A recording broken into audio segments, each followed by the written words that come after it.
Hi friends, నీటి మాట లోపల మనం ఒక విషయం తెలుసుకుందాం. ఏంటంటే ఒక గొప్ప ఫిలాసఫీ కనిపిస్తుంది మనకు. ఎవరు అంటే ఒక ప్రముఖ నవల రచయిత్రి, అందరికీ తెలిసే ఉంటుంది. అప్పట్లో స్వాతి వీకిలి వస్తూ ఉండేది, ఇప్పుడు 91వ సంవత్సరం లోపల. అయితే అప్పుడు చాలా కథలు రాసేది. వారి గురించి తెలియని వారెవ్వరు ఉంటారు. అయితే మరి ఏంటంటే ఎంతో జీవితాన్ని చూసిండ్రు. ప్రసిద్ధి చెందిన వ్యక్తిగా కూడా తోటి వారికి కూడా తన అనుభవాల నుంచి మనకు కొన్ని సలహాలు ఇచ్చింది. అవేంటో మనం ఇప్పుడు తెలుసుకుందాం.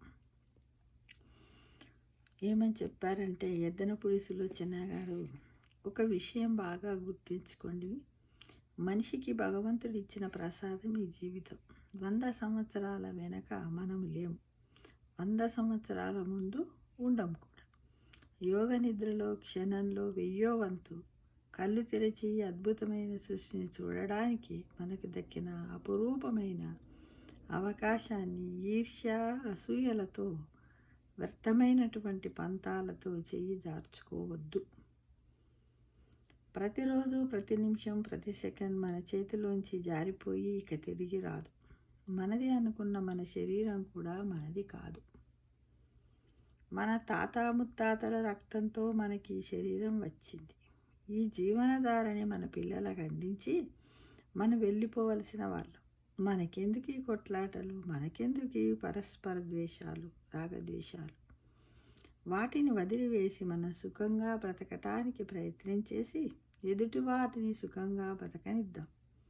మనం మళ్ళీ పొందలేని జీవితాన్ని మనకి మనము జీవిస్తున్నాం అనే స్పృహతో ఆనందంగా బ్రతుకుదాం. మనమంతా రైల్వే స్టేషన్, బస్ స్టేషన్లో వెయిటింగ్ రూమ్లో కూర్చున్న ప్రయాణికులు మాత్రమే. ఎవరి రైలు వస్తే, ఎవరు బస్సు వస్తే వారు వెళ్ళిపోతూనే ఉంటారు. ఈ కుర్చీలు, బెంచీలు, అక్కడున్నటువంటి కర్టెన్లు ఏవి కూడా మనవి కావు అని తెలుసుకుంటే నిజంగా ఆనందంగా బ్రతకగలుగుతాం.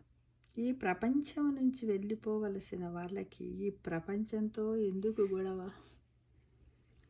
మనశ్శాంతిగా ఉన్నంతలో బ్రతకటమే ధ్యేయం చేసుకుంటే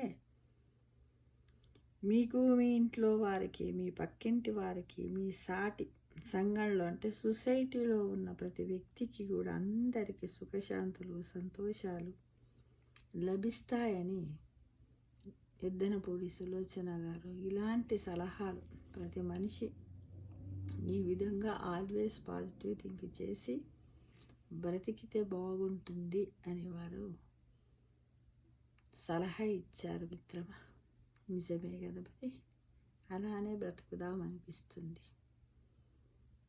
సర్వే జనా